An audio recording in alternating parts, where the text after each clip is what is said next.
তারা হয়তো এই হাদিস জানে না, আল্লাহ পাক ওদের কানের মধ্যে আমার এই হাদিস যেন পৌঁছে দেন, আমিন।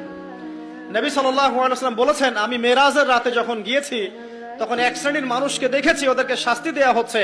কি শাস্তি? জাহান্নামীদের রক্ত এবং পুষ ওদেরকে খেতে দেয়া হচ্ছে।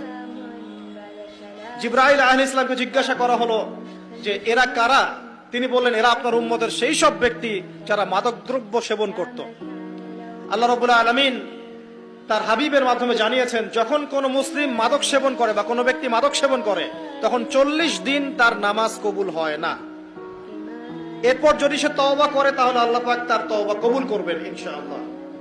যদি সে আবারও মাদক খায় তওবা করার পর, আবার 40 দিন তার নামাজ কবুল হবে না। যদি সে আবার তওবা করে আল্লাহ পাক আবার তাকে মাফ করে দিবেন। যদি সে আবারও মাদক খায় আবার 40 দিন তার নামাজ কবুল হবে না। তারপর যদি আবার তওবা করে আবার আল্লাহ তাকে মাফ করে দিবেন। এরপরেও যদি সে আবার মাদক দ্রব্য সেবন করে, নবী সাল্লাল্লাহু আলাইহি ওয়াসাল্লাম বলছেন তাকে আল্লাহ রাব্বুল আলামিন পরকালে মৃত্যুর পরে তিনাতুল খাবাল পান করাবেন। তিনাতুল খাবাল।